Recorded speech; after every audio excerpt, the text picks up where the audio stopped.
ठीक है, ध्यान दो इधर टॉपिक पढ़ रहे हैं हम लोग क्या, सहलग्नता। सहलग्नता पढ़ने से पहले तुम लोग को एक टॉपिक द्विसंकर क्रॉस बताया था। द्विसंकर क्रॉस में क्या होता था, जब एक गोल पीला बीज जो रहता था, गोल पीला बीज है, ठीक है ना, उसका क्रॉस करते थे हम लोग किसके साथ, झुर्रीदार हरा के साथ, झुर्रीदार हरा के साथ।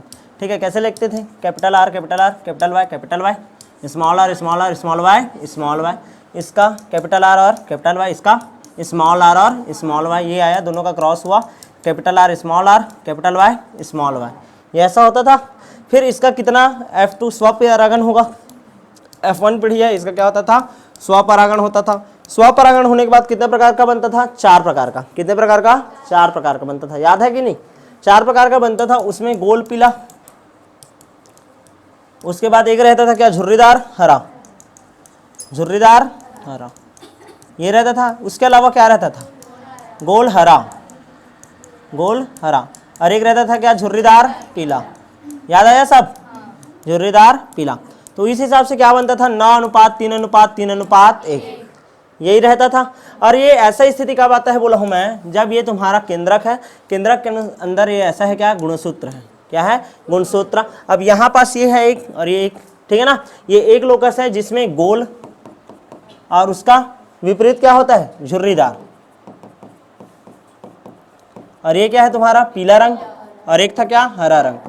तो ये जो गोल वाला है, ध्यान से सुनना जी, ये जो गोल वाला है उसके साथ ये पीला रंग भी जा सकता है, और ये झुर्रीदार के साथ भी पीला जा सकता है, क्लियर है ना, और इसके साथ ये जा सकता है, यानी स्वतंत्र है। मैं उदाहरण दिया था, देख देख देख वाला, याद आया, इधर से आ रहे हैं तो इधर से आ रहे हैं, तो ये कहानी है किसका, स्वतंत्र अपव्यूहन का। किसका है, स्वतंत्र अपव्यूहन का, क्लियर है। चलो एकदम हंसी, बाप रे, हा, ठीक है, ये कहानी है ना। लेकिन मैं बात कर रहा हूं कि ये तो एक केस हो गया ना, लेकिन तुमको पता है कि गुणसूत्र का संख्या केवल है 23 जोड़ा मनुष्य में, और जीन की संख्या कितना, 30,000 है। कितना है, 30,000। तो ऐसा अलग अलग लक्षण वाला अलग अलग में ही रहे, ऐसा कहानी संभव है नहीं, ठीक है। आगे बढ़े क्या, तो उस हिसाब से क्या होता होगा, ध्यान दे बॉस इधर, ठीक है, ध्यान से समझते रहना। ये ऐसा है, अधिकतर केस क्या होता होगा कि ये ऐसा गुणसूत्र है ना, तो उसमें ये वाला भी और ये वाला दोनों एक साथ रहता होगा, समझ रहे हो, क्योंकि 30,000 को व्यवस्थित करना है 23 जोड़ा में, मतलब टोटल 46 में, कितने में, 46 में। तो यहाँ पास गोल झुर्रीदार है और पीला हरा है, पीला हरा है। अब तुम लोगों को बोलूंगा कि नहीं, अब यहाँ पास ध्यान से देखो, ये इसके साथ जा सकता था, इसके साथ भी जा सकता था, ये इसके साथ भी और ये इसके साथ भी, ऐसा केस था। लेकिन इस वाले केस में क्या है, गोल पीला के साथ ही जा सकता है, अलग अलग में है क्या, नहीं। मैं क्या उदाहरण दिया था कि बस जिधर जाएगा उधर तुमको जाना ही पड़ेगा, ऐसा वाला उदाहरण दे दिया था, याद आ रहा है कि नहीं, ठीक है। तो वैसे ही समझो कि गोल के साथ पीला जाना क्या है, मजबूरी, और झुर्रीदार के साथ हरा का जाना क्या है, मजबूरी, ठीक है। तो ऐसे में तो फिर विभिन्नता उत्पन्न ही नहीं होगा, यानी कि जैसा दाई दादा है वैसी लड़का, ऐसा वाला कहानी है, ठीक है। तो ऐसे स्थिति में क्या होता है, इसी को दूर करने के लिए क्या होता है, ध्यान से सुनो, ये साथ साथ जा रहे हैं ना लक्षण, इसका जो वंशागतिकी हो रहा है, इसी को ही हम लोग बोलते हैं सहलग्नता। क्या बोलते हैं, क्लियर है। तो सहलग्नता जो है इस स्वतंत्र अपव्यूहन का सबसे बड़ा क्या है, अपवाद है। क्या है, अपवाद। यहां तक समझ आया। लेकिन अब देखो इसके कारण कोई नया कैरेक्टर बन रहा है क्या, नहीं।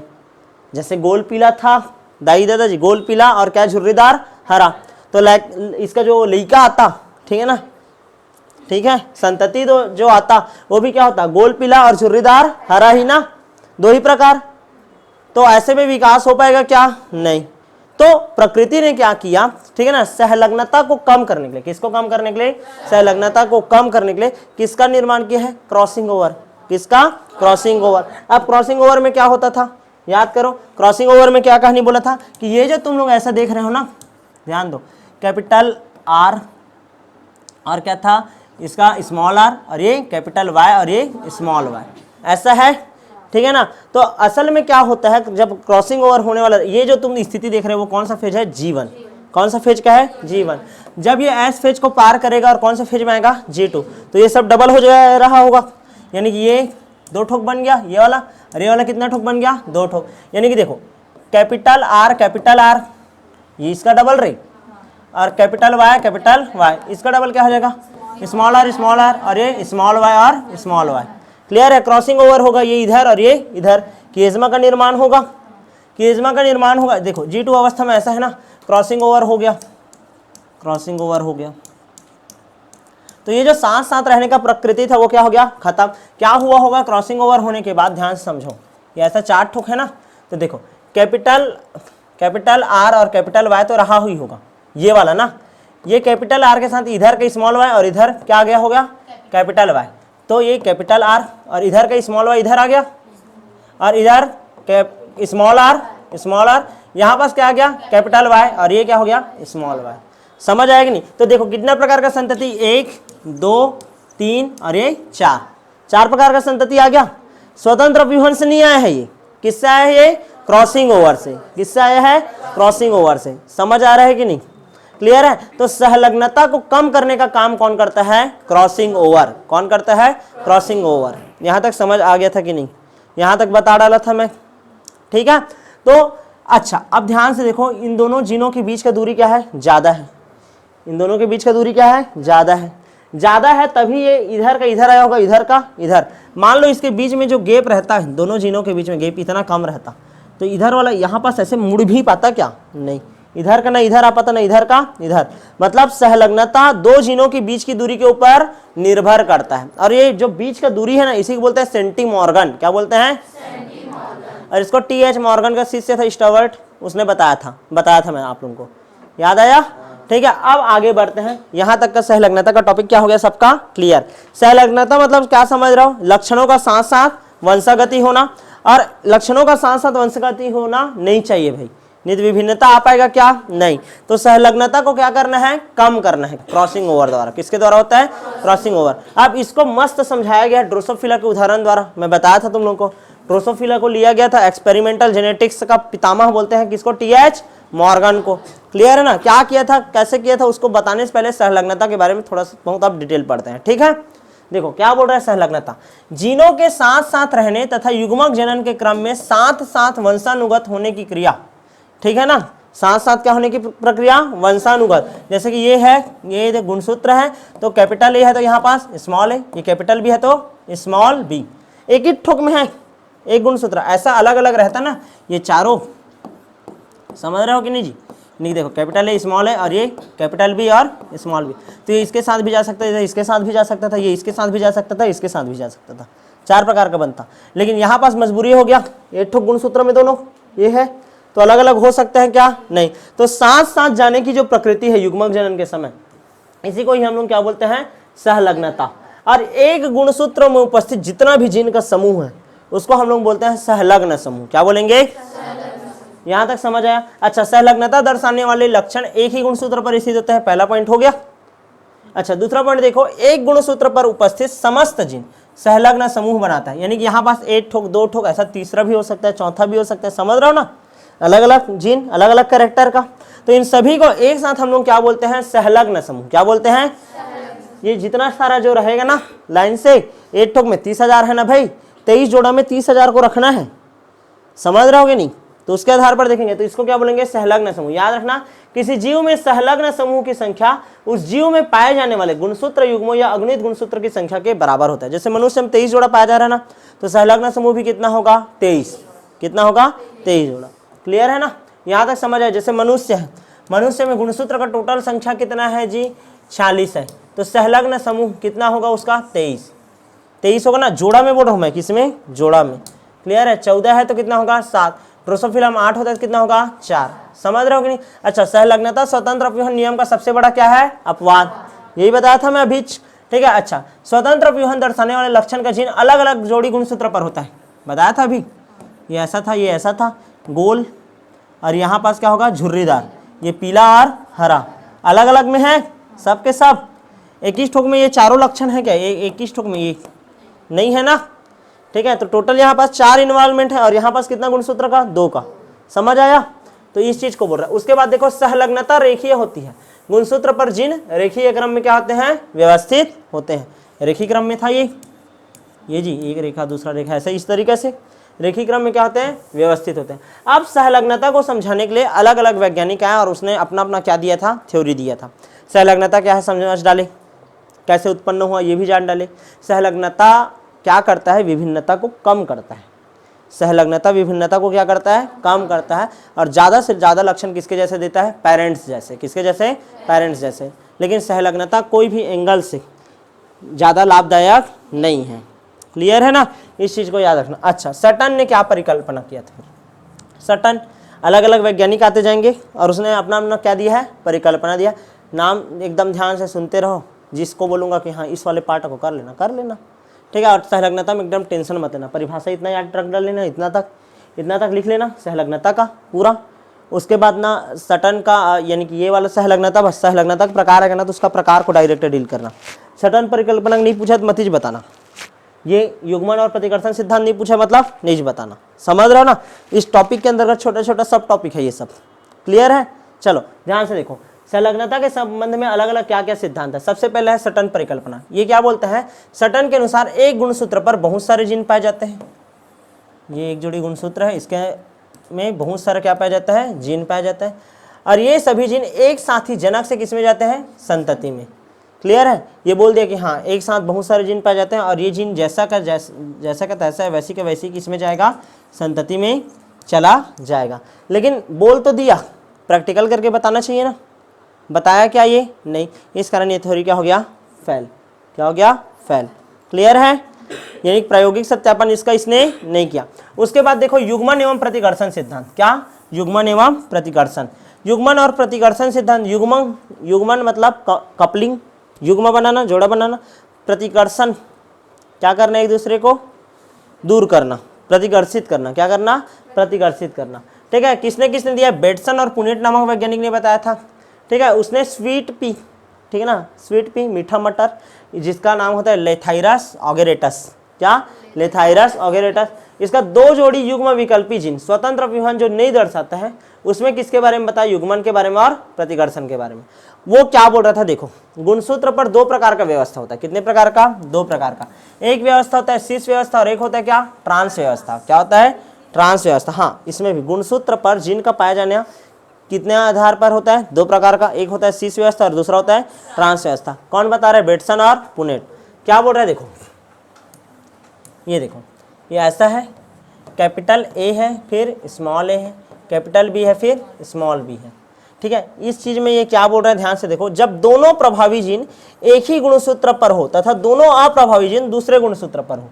यहाँ पर देखो दोनों के दोनों प्रभावी जीन एक गुणसूत्र पर है और दोनों अप्रभावी एक गुणसूत्र पर है, तो इसको हम लोग बोलेंगे सिस व्यवस्था। क्या बोलेंगे, सिस व्यवस्था। लेकिन मान लो बाई चांस ऐसा है, ये capital A small A, capital B को इधर ना लिख करके इधर लिख दूं, इधर और इधर लिख दूं स्मॉल बी। क्लियर है? तो ऐसा व्यवस्था क्या कहलाएगा, ट्रांस व्यवस्था। मतलब एक गुणसूत्र पर प्रभावी और क्या है, दूसरे लक्षण का अप्रभावी, और दूसरे गुणसूत्र पर एक लक्षण का प्रभावी और दूसरे लक्षण का अप्रभावी, ऐसा है। क्लियर है कि नहीं?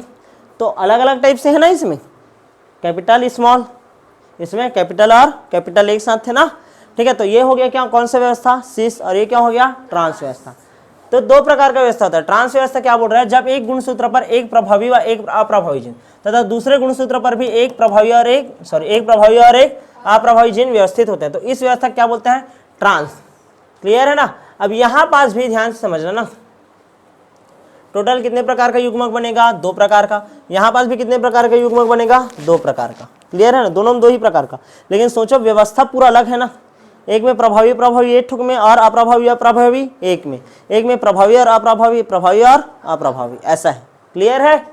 अब ध्यान से देखो भाई, सिस व्यवस्था में, ठीक है ना, सिस व्यवस्था में देखो एक उदाहरण से समझाता हूँ। सिस व्यवस्था और ट्रांस व्यवस्था में जब हम लोग क्या जमाएंगे, ये सहलग्न तक पढ़ेंगे तो क्या होगा, देखो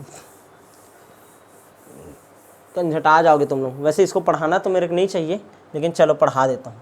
ठीक है, कैपिटल बी, कैपिटल एल, एक प्लांट वही पढ़ रहे हैं। कौन सा प्लांट है हमारा, मीठा मटर।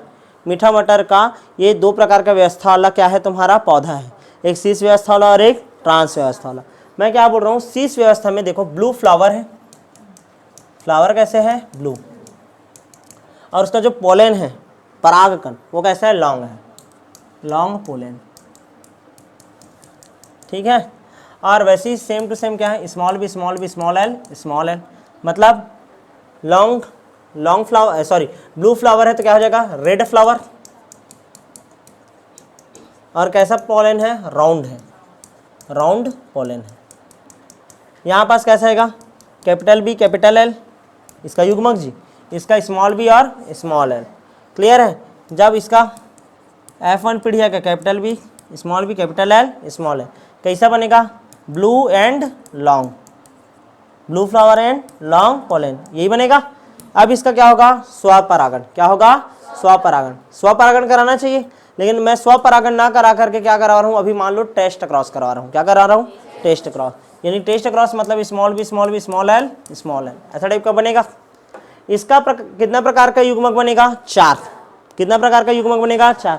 अरे जानते हो ना 4 प्रकार बनेगा, कैसे बनेगा देखो तो, ऐसा capital B small B capital L small L capital L small L, तो बी एल पहला तो एक बनेगा, B L B small L, फिर स्मॉल बी कैपिटल एल, और क्या बनेगा स्मॉल बी स्मॉल एल, ऐसा 4 प्रकार का बनेगा।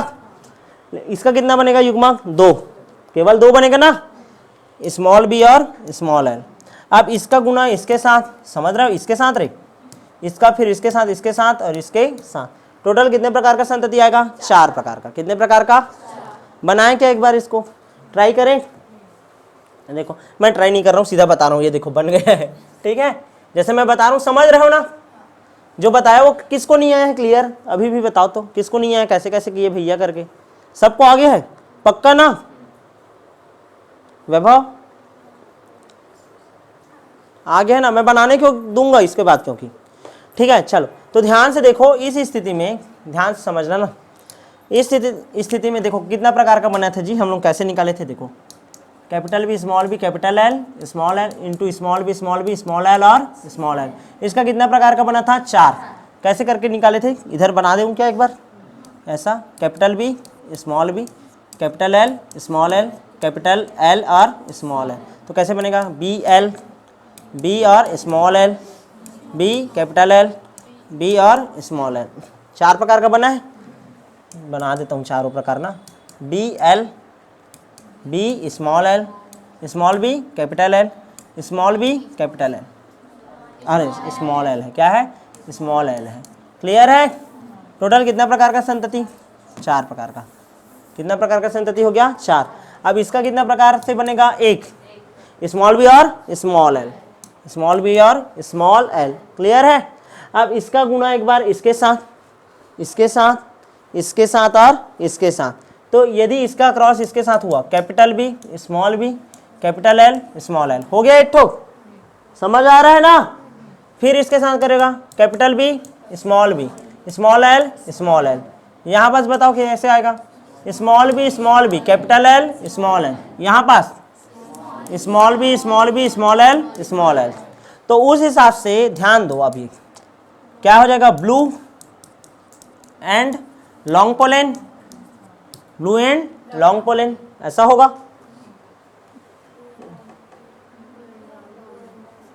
हो गया ना। अच्छा ये कैसे होगा, चलो बताओ, ये कैसे होगा, ब्लू एंड राउंड, कैसा होगा, राउंड। हो गया, नया लक्षण बन गया। यहां पास बताओ, रेड और लॉन्ग, प्रभावी है ना ये। और यहां पास रेड एंड राउंड, समझ आ रहा है। अब ये ब्लू एंड लॉन्ग और रेड एंड राउंड, ये देखो blue and long red and round, ये दाई दादा है, समझ रहे हो ना, समझ आ रहा है कि नहीं। तो ये किसके जैसा है, पैतृक है ये दोनों तो क्या है, पैतृक, और ये दोनों क्या है, नया प्रकार का, रिकॉम्बिनेंट बोलते हैं जिसको, क्या बोलते हैं। तो देखो इसका संख्या 7, इसका संख्या 7, अरे 1 और ये 1, 7 अनुपात 1 अनुपात 1 अनुपात 7, ऐसे करके आता है।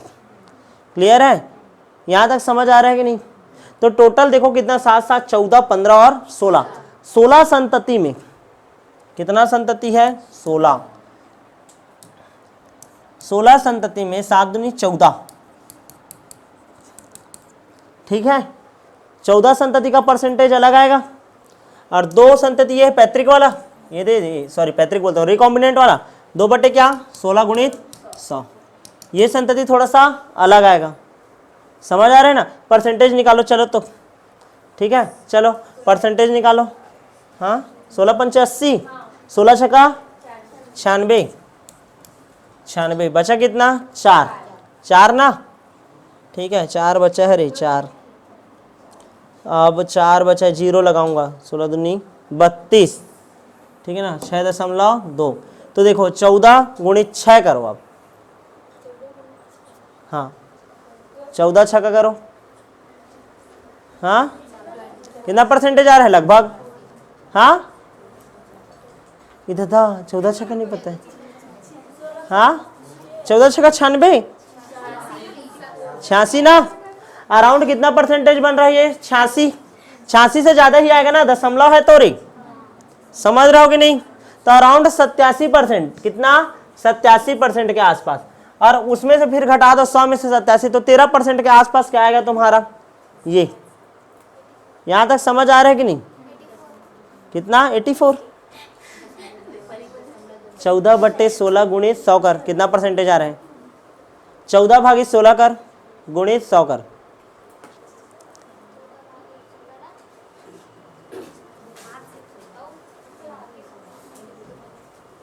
चलो। तो 100 बात का एक बात दिमाग में ये याद रखना है कि पैतृक जो आता है उसका संख्या क्या है ज्यादा, उसका प्रतिशत क्या रहेगा ज्यादा, और जो क्या आएगा पुनर्संयोजी उसका परसेंटेज क्या रहेगा कम। हमेशा याद रखना 50% से 100% के बीच में रहेगा पैतृक लक्षण, आधा से ज्यादा लक्षण किसका रहेगा माँ बाप का लक्षण, पैतृक लक्षण, क्लियर है ना। और उससे कम लक्षण रहेगा किसका, तुम्हारा कौन सा लक्षण रहेगा पुनर्संयोजी। 0 से लेकर के कितना 50, मैक्सिमम है 50 और मिनिमम क्या है 0। जब पूर्ण सहलग्नता रहेगा तो 0%, समझ रहे हो ना, ऐसा वाला कहानी। यहां तक समझ आया कि नहीं जी। पहला केस क्लियर है शीश व्यवस्था में। तो क्या बोल रहा है, जब दोनों प्रभावी जीन एक ही पैतृक से प्रवेश करते हैं तो वे साथ साथ रहने की कोशिश करते हैं, इसे ही युग्मन कहते हैं, ठीक है। दोनों प्रभावी जीन, ध्यान से समझना, जब दोनों प्रभावी जीन साथ साथ प्रवेश करते हैं, मतलब कैसे बताऊं तुम लोगों को, देखो क्या हुआ था, इसका जो कहानी था ये ऐसा शुरू हुआ था। इसके पहले क्या हुआ था याद करो, ये वाला, ये कैसे आया था, क्या कैसे आया था चलो बताओ।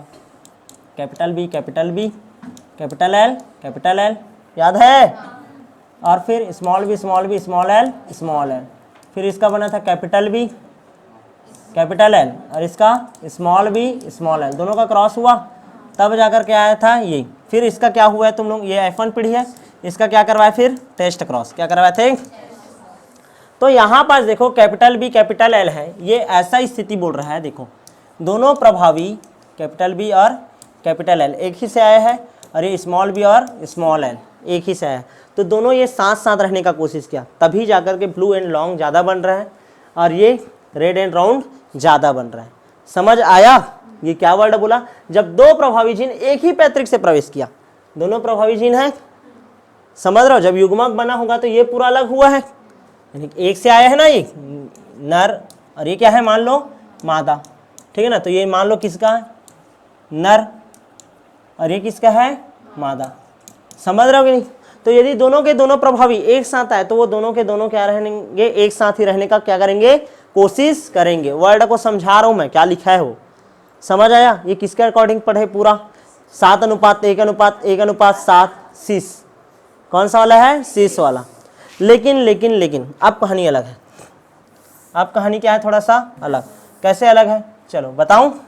ये वाला क्लियर है ना सबको, एकदम नोट से एकदम बहुत सोच समझ कर बनाया गया है पिछले साल, सोचो एक सिंगल मिस्टेक नहीं निकल रहा है, समझ रहे हो यहाँ पास। तो इस कारण ना नोट्स के ऊपर एकदम भरोसा रखना। जब दोनों साथ साथ रहने का कोशिश कर रहा है यहाँ पास प्रभावी जीन, तो इसी प्रक्रिया को बोलते हैं युग्मन। क्या बोलते हैं, क्लियर है, कपलिंग बनना, ठीक है ना, युग्म बनाकर रहना पसंद कर रहा है। अब दूसरा केस ऐसा टाइप से है, कैसे टाइप से है, ऐसा टाइप से है, कैसा टाइप से है देखो, चलो 2 मिनट। ट्रांस व्यवस्था वाला है, कौन सा व्यवस्था वाला है, ट्रांस व्यवस्था वाला। ट्रांस व्यवस्था कैसे होता है, ठीक है 1 मिनट रुको। ट्रांस व्यवस्था वाला ऐसा हो सकता है कि कैपिटल बी ध्यान से समझना, कैपिटल बी, फिर स्मॉल एल, ऐसा है। यानी कि ब्लू फ्लावर है, ब्लू फ्लावर, और पोलन कैसा है, राउंड पोलन है। और यहाँ पास small B, capital L, red flower, और कैसा है, लॉन्ग पोलन है। अब इसका दो प्रकार का बनेगा, बी और स्मॉल एल, और इसका स्मॉल बी और कैपिटल एल। फिर इसका दोनों का होगा कहानी फिर से, तो कैसा टाइप से आएगा, capital B, capital L, small L, हो गया। फिर इसका वही चारी चुगली वाला, ठीक है, small B, small L, test cross होगा। इसका कितना युग्मक बनेगा रेशमा, फिर से कितना युग्मक बनेगा इसका, नहीं पता कितना बनेगा डिम्पल, इसका कितना युग्मक बनेगा, 2 युग्मक बनेगा। माही 4, कितना बनेगा 4। कैसे 4 बनेगा, ये एक बिंदु बनाते हैं, फिर पहले तो एक कैपिटल बी और एक स्मॉल बी, फिर ये दोनों को capital L, small L, capital L, small L, जो लोग, ठीक है। चलो बताओ, बी और ये एल हो गया। उसके बाद क्या होगा, चलो बताओ, कैपिटल बी है और स्मॉल एल, उसके बाद स्मॉल बी, उसके बाद याद आया, ठीक है। फिर इसका कितना युग्मक बनेगा, 2। हाँ समझ गया मैं, ये ऐसा बनेगा ना, ठीक है। तो फिर चलो लड़का बनाओ इसका, B, small B, capital L, small L, उसके बाद चलो बताओ, capital B, small L, small L, उसके बाद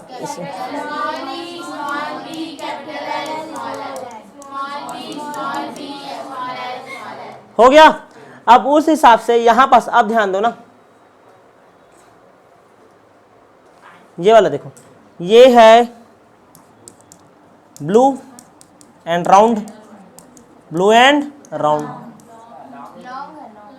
सॉरी ब्लू एंड लॉन्ग, हाँ माई मिस्टेक। चलो इसके बाद ब्लू राउंड, ये रेड एंड, ये रेड एंड राउंड। चलो सबको समझ आ गया, मतलब बहुत दिमाग चल रहा है जेनेटिक्स में, ठीक है। चलो यहाँ तक क्लियर है।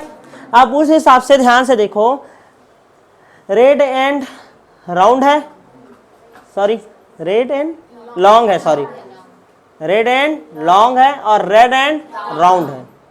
रेड है, रेड कैसे आ गया, कहीं पास कुछ गलत किए हैं क्या, अरे रुको 1 मिनट ना, मैं इसको कहे बताऊँ। देखो ब्लू एंड राउंड आया है, ये वाला ब्लू एंड राउंड, और रेड एंड लॉन्ग, ये किसके जैसे है, सेम टू सेम। देखो तो ब्लू एंड राउंड लिए थे हम लोग, दाई दादा वाला जी, और रेड एंड लॉन्ग, ये देखा, ये देख। अब अनुपात जब इसका देखोगे ना, ऐसा ट्रांस व्यवस्था वाला पुष्प लिए रहते तो उसका क्या आता, 1:7:1,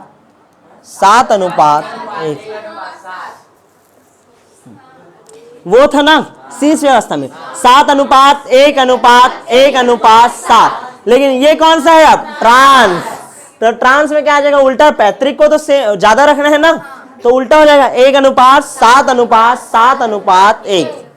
समझ आया। यदि वो अलग अलग आते हैं, ध्यान से समझना, यानी कि ये जो कहानी था ना इस वाले में, कहाँ है ये, अब देखो कैपिटल बी और क्या था, स्मॉल एल, ऐसा आया है, और ये स्मॉल बी और इधर से कैपिटल एल। यदि ये अलग अलग दिशा से आते हैं तो हमेशा अलग अलग रहने का ही क्या करेंगे, कोशिश करेंगे, साथ साथ कभी नहीं आएंगे, और इसी को ही बोलते हैं प्रतिकर्षण। क्या बोलते हैं, क्लियर है कि नहीं। जब 2 प्रभावी जीन अलग अलग पैतृक से प्रवेश करते हैं, 2 प्रभावी जीन अलग अलग पैतृक से क्या करते हैं, प्रवेश करते हैं, तो सदैव वो अलग अलग रहने का ही क्या करेंगे, कोशिश करेंगे, और इसी को ही क्या बोलेंगे, प्रतिकर्षण। क्या बोलेंगे, आया समझ में। तो ये किसका सिद्धांत है, बैटसन एंड पुनेट का। क्लियर है, समझ आया सबको, अच्छा लगा, ठीक है। और ये तुम्हारे बुक में भी है, ठीक है ना। इसको अच्छे से पढ़ लेना। बेटसन और पुनेट का कौन सा अवधारणा है? ये तुम्हारा सिस एंड ट्रांस। कौन सा वाला है? Cis and trans. लेकिन दोनों में तुम लोग जब देखे कहानी, ध्यान से समझो जी, ओ बच्चे लोग ध्यान दो, इसके बाद तो और ज्यादा मजा आएगा। ठीक है, अभी दो परिकल्पना पढ़े हो, एक सटन का, दूसरा बेटसन और पुनेट का। किसका पढ़े हो? बेटसन और पुनेट का। अब उससे भी ज्यादा मजा क्या आएगा? ध्यान से देखो। अच्छा, इसका निष्कर्ष क्या निकाल रहे हो? देखो, जब शीश व्यवस्था रहता है ना, और एक रहता है क्या? ट्रांस। जब शीश रहा शीश तो 7:1:1:7, और जब ट्रांस रहा तो 1:7:7:7:1। क्लियर है? ऐसा है? अच्छा है ना? ठीक है। लेकिन यहां पास देखो, यहां पास ये दोनों पैतृक थे और यहां पास ये दोनों पैतृक है। क्लियर है कि नहीं? मतलब चाहे वो युग्मन करे चाहे प्रतिकर्षण, सदैव पैतृक की संख्या सदैव क्या आएगी? ज्यादा आएगी। क्लियर है कि नहीं? क्लियर है? तो निष्कर्ष दोनों का वही है, दोनों ही क्रॉस में पैतृक संयोजन क्या रहता है? ज्यादा रहता है, जो कि यह दर्शाता है कि सहलग्नता क्या होता है? ज्यादा। ठीक है, यदि अलग टाइप का कैरेक्टर बनता, मतलब क्रॉसिंग ओवर ज्यादा हुआ है, समझ रहे हो कि नहीं? यानी कि ये पुनर्संयोजी का मात्रा ज्यादा आता, परसेंटेज ज्यादा आता, तो इसका मीनिंग ये लगता कि नहीं सहलग्नता क्या हो रहा है? कम है करके। लेकिन पैतृक यदि ज्यादा आ रहा है, इसका मतलब ये रहता है कि सहलग्नता क्या है? ज्यादा है। क्या है? ज्यादा है। किसी कोई दिक्कत? समझ आया? सहलग्नता मतलब दाई दादा वाला कैरेक्टर ज्यादा से ज्यादा होना, ऐसा समझो। क्लियर है? और क्रॉसिंग ओवर उसको क्या करता है? कम करता है। क्या करता है? कम करता है। समझ आ गया? ये एक टॉपिक कंप्लीट है ना, किसके? बेटसन और पुनेट का। ठीक है, बेटसन और पुनेट का युग्मन और प्रतिकर्षण परिकल्पना कभी भी आ जाएगा। ठीक है ना? सहलग्नता को समझाने के लिए बेटसन एवं पुनेट के युग्मन एवं प्रतिकर्षण सिद्धांत को समझाइए। तो सहलग्नता का परिभाषा लिखना, बेटसन और पुनेट करके लिखना और पूरा लिखना, और यहाँ पास निष्कर्ष हम ला करके खत्म।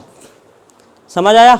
या ऐसा क्वेश्चन आ जाए सहलग्नता क्या है इसकी, तुम्हारा कौन सा सटन परिकल्पना लिखो, तो केवल शुरुआत में 4 लाइन का था ना, प्रायोगिक सत्यापन ये इसका दे नहीं सका वाला, ठीक है, उसको लिख दोगे।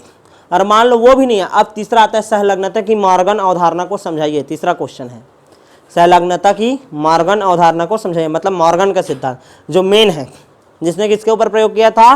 ड्रोसोफिला। किसके ऊपर? क्लियर है? कल बताया था उसको ड्रोसोफिला के बारे में। कितना जोड़ी गुणसूत्र होता है? 4 जोड़ी। टोटल कितना? 8 गुणसूत्र। जीवन चक्र कितना दिन का रहता है? 2 हफ्ता का। क्लियर है ना? उसको कृत्रिम माध्यम में उगाना क्या है? आसान है। ड्रोसोफिला को ही क्यों चुना? क्योंकि यही सब गुण था ना, ठीक है ना, यही सब था। और प्रतिजनन चक्र ज्यादा से ज्यादा संतति उत्पन्न होता है, और जीवन चक्र भी बहुत कम है, मात्र कितना हफ्ता? 2 हफ्ता। 2 हफ्ता में फिर एक नया पीढ़ी आ जाएगा, फिर 2 हफ्ता में एक नया पीढ़ी आ जाएगा। समझ रहे हो ना? तो इस कारण कैसे मुंडी सोना नहीं है ना, बहुत सोती है। दोनों लोग सो ही रहे हो यहाँ, इतना बेकार पढ़ाता हूँ यार मैं, ये भगवान। वो सो रही है ना क्योंकि, ठीक है। चलो नेक्स्ट देखो, मॉर्गन अवधारणा। क्या है? मॉर्गन अवधारणा। मैं बीच में अचानक पूछूंगा, ठीक है, अचानक से सावधान उत्तिष्ठ करके बोलूंगा, और जो नहीं उठेगा सोच ले रहना। हाँ, मैं देखते रहूंगा ना कौन सो रहा है कौन जाग रहा है, ठीक है। कैसे जीती लग? हाँ, तू तो जगते से रहे, ठीक है। मॉर्गन अवधारणा देखो, थॉमस हंट मॉर्गन ने, चलो शुरू करें, ध्यान दो। थॉमस हंट मॉर्गन ने ड्रोसोफिला को लेकर अपना प्रयोग किया। मैं बताया था ना, एक्सपेरिमेंटल जेनेटिक्स का पितामह है कौन? Thomas Hunt Morgan. वो बोलता है मैं बोलूंगा नहीं, मैं करके दिखाऊंगा, ठीक है ना। कौन है? थॉमस हंट मॉर्गन, ठीक है ना। ड्रोसोफिला के ऊपर प्रयोग किया, और इसी ध्यान समझना, इन्होंने सटन के वंशागत की गुणसूत्री सिद्धांत का प्रायोगिक प्रमाण प्रस्तुत किया। मतलब जो सबसे पहले चर्चा आया था ना सटन, ठीक है, उसने जो बोला था उसका प्रैक्टिकल करके दिखाया है कौन? ये मॉर्गन। क्लियर है ना? तो उन्होंने ये भी बताया कि स्वतंत्र अपव्यूहन की अनुपस्थिति में युग्मन और प्रतिकर्षण के कारण क्या उत्पन्न होता है? विभिन्नता। मतलब वो सबका पॉइंट को शामिल कर लिया कि कोई भी वैज्ञानिक गलत नहीं है। समझ रहे हो ना? मतलब तुम लोग प्रैक्टिकल करके ज्यादा अच्छे से नहीं बताया, मैं बताता हूँ, ठीक है ना। देखो सटन, और क्या सटन है वो प्रायोगिक सत्यापन नहीं किया था। दूसरा जो वैज्ञानिक था वो मटर के पौधे में किया था, जंतु के ऊपर किया था क्या? नहीं। तो जंतु के ऊपर करके किसने दिखाया है? Thomas Hunt Morgan. क्लियर है ना? मॉर्गन के अनुसार लिंकेज की क्या परिभाषा है? ध्यान से देखो, एक ही गुणसूत्र पर उपस्थित जिनमें यह प्रवृत्ति होती है कि वे मौलिक संयोजन में रहते हैं और एक ही युग्मक में एक साथ प्रवेश करते हैं। उदाहरण दिया था ना, जैसे कि गोल का व्युत्क्रम क्या होगा, यानी कि अप्रभावी क्या होगा? झुर्रीदार। और इसी वाले गुणसूत्र में मान लो कौन सा वाला है? पीला, और क्या है? हरा। तो गोल पीला एक संतति में जाएगा और एक में क्या जाएगा, झुर्रीदार हरा, झुर्रीदार हरा जाएगा। क्लियर ना। सदैव साथ साथ रहने का, ये एक गुणसूत्र में जो उपस्थित जीन है सदैव साथ रहने का क्या करेगा, कोशिश करेगा, मौलिक संयोजन में रहने का क्या करते हैं, कोशिश करते हैं और एक साथ प्रवेश करते हैं युग्मक में। क्लियर है। और अलग अलग में रहता तो स्वतंत्र रहता, कोई किसी के साथ भी जा सकता था। क्लियर है। तो इसी को बोलते हैं क्या, सहलग्नता। अब देखो उसके अनुसार क्या है, मॉर्गन व कैसल ने लिंकेज का गुणसूत्री सिद्धांत प्रस्तुत किया, फिर वो अलग अलग पॉइंट दिया, क्या बोला, ऐसा आ जाएगा ना, मॉर्गन के अनुसार सहलग्नता को समझाइए, यहीं से शुरू करना। ठीक है, ध्यान से देखो क्या बोल रहे हैं, जीन गुणसूत्र पर रेखी क्रम में विन्यासित रहते हैं, बताया था बीच, याद है कि नहीं। ठीक है, और क्या बोल रहे हैं, लिंकेज को प्रदर्शित करने वाले जीन एक ही गुणसूत्र पर उपस्थित होते हैं। ऐसे गुणसूत्र जो कि क्या प्रदर्शित करेंगे, लिंकेज, सहलग्नता प्रदर्शित करेंगे। लिंकेज को प्रदर्शित करने के लिए गुणसूत्र जितना भी जीन है उसका एक गुणसूत्र पर उपस्थित होना क्या है, जरूरी। यदि ये लिंकेज शो करता है तो एक ही ठोक में रहेगा, मान लो शो नहीं करता तो एक लक्षण इधर रहता, एक लक्षण दूसरे गुणसूत्र पर रहता। समझ रहे हो ना, वही गोल पीला वाला कहानी, गोल और क्या कहते हैं झुर्रीदार इसमें, पीला और हरा इसमें, लेकिन इसमें क्या हुआ, एक ही स्टोक में गोल भी है और पीला भी है, अलग अलग में है इस वाले में और इसमें एक ही में है। अच्छा, उसके बाद क्या बोल रहा है, दो जीन के बीच की लिंकेज की शक्ति उसके बीच की दूरी के ऊपर निर्भर करता है। मैं बताया था अभी जस्ट, यदि ऐसा है चलो कि ये जो हमारा गुणसूत्र है इसमें लिंकेज वाला ये जीन है, यदि इनके बीच का दूरी क्या है, थोड़ा सा ज़्यादा है, क्या है, ज़्यादा है, तो ये इधर आ जाएगा और ये इधर आ सकता है। अरे ऐसा डबल होता है ना क्रॉसिंग ओवर के टाइम, तो इधर का भाग कट करके इधर और इधर का भाग कट करके इधर, यदि दूरी ज़्यादा रहेगा तब। अब मान लो ऐसी 6, ठीक है ना, ऐसी 6 सेम टू सेम कहानी है, ठीक है, ठीक, सेम टू सेम कहानी है, ये ऐसा है, ठीक है ना। चलो ये ऐसा है, इस अवस्था में दिखा रहा हूँ मैं, दो ठोक को मिला करके एक दिखाओ जी, एक पेन दिखाओ, पेन कोई भी एक पेन दिखाओ, ये पेन है और ये एक ठोक है ना मार्कर, ये ऐसा है। क्लियर है, ये दे ऐसा। अब ये यहाँ पास से जैसे कि ढक्कन लगा है ना, ये ढक्कन वाला हिस्सा देखो, ये ढक्कन वाला हिस्सा है और नीचे में ये नीब वाला स्थिति है, ये वाला नीब समझो।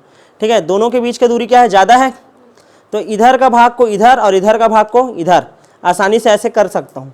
लेकिन मान लो ये इन दोनों के बीच का दूरी ये ले, इतना छोटू है, इतना ही छोटू है, मतलब ये ऐसा समझो कि ये बीच वाला ये इतना ही छोटा है, ये एक जीन है, ये दूसरा और ये तीसरा और ये चौथा, समझ रहे हो ना। तो ये पास भी आया तो इधर से इधर जाने में कितना, यानी कि क्रॉसिंग ओवर कर पाएगा क्या, नहीं। यदि दूरी क्या है, दो जीनों के बीच की दूरी क्या है, कम है, तो क्रॉसिंग ओवर नहीं कर पाएगा। क्रॉसिंग ओवर नहीं कर पा रहा है मतलब साथ साथ ही तो रहेगा, इसका और इसका साथ रहना मजबूरी बन गया, इधर वाला इधर नहीं जा पाया। समझ आ रहा है कि नहीं, ठीक है, ऐसा जा ही नहीं पाया। तो सेम टू सेम कहानी में वही बोल रहा हूँ ना कि जितना ज़्यादा क्या होगा दूरी होगा, उतना ज़्यादा क्या होगा, क्रॉसिंग ओवर होगा। क्या होगा, क्रॉसिंग ओवर, सहलग्नता क्या होगा, कम। लेकिन मान लो जिन के बीच की दूरी का क्या है, एकदम से कम है, जिन के बीच की दूरी क्या है, एकदम कम है। दूरी यदि कम है तो लिंकेज क्या होगा, ज़्यादा होगा। क्या होगा, ज़्यादा होगा। क्लियर है कि नहीं। देखो क्या बोल रहा है, उनके बीच की दूरी के ऊपर निर्भर करता है। जो जीन समीप स्थित होते हैं वे मजबूत लिंकेज का प्रदर्शन करते हैं, और जो जीन दूर दूर होते हैं उसमें क्रॉसिंग ओवर होने का चांसेस क्या रहता है, ज्यादा रहता है। क्रॉसिंग ओवर होने का चांसेस क्या रहेगा, ज्यादा। क्लियर है, केजमा बना लेगा। चलो यहां तक समझ आया कि नहीं। अच्छा, उसके बाद ध्यान से सुनना, अभी ज्यादा मजा आएगा ना। वंशागतिकी की प्रक्रिया के दौरान संलग्न जीन अपने मौलिक संयोजन में रहने की अधिक चेष्टा करते हैं। जैसे कि गोल और पीला एक साथ ही रहने का कोशिश करेगा और झुर्रीदार और हरा एक साथ रहने का कोशिश करेगा। अब क्या बोल रहे हैं, देखो, अगर दो या दो से अधिक जोड़ी संलग्न जिनके प्रभावी युग्म विकल्पी एक ही गुणसूत्र पर हो, प्रभावी प्रभावी एक ठोक में और अप्रभावी अप्रभावी एक ठोक में, तो उसको क्या बोलते हैं, सिस। और एक प्रभावी और एक अप्रभावी, एक प्रभावी और एक अप्रभावी, ऐसा हो तो क्या बोलते हैं, ट्रांस। ये किसका था, याद करो, किसका था, केमिस्ट्री, केमिस्ट्री नहीं, किसका है, किसका है, किसका है, अभी सिद्धांत जस्ट पहले पढ़े, बेटसन और पुनेट का। क्लियर है। तो मैं वही बोल रहा हूँ ना, पूरा का पूरा ना, वो पहला सटन का और दूसरा किसका, बेटसन और पुनेट का, दोनों को मिला दिया और अपना थ्योरी दे दिया। किसने, मॉर्गन ने। किसने, मॉर्गन ने। और हाँ, अब इसको प्रूफ करेगा कौन, मॉर्गन। कौन प्रूफ करेगा, मॉर्गन। और अब सबसे ज्यादा मजा आएगा। ठीक है, तो नेक्स्ट पार्ट देखेंगे हम लोग कौन सा, आपका ये प्रयोग।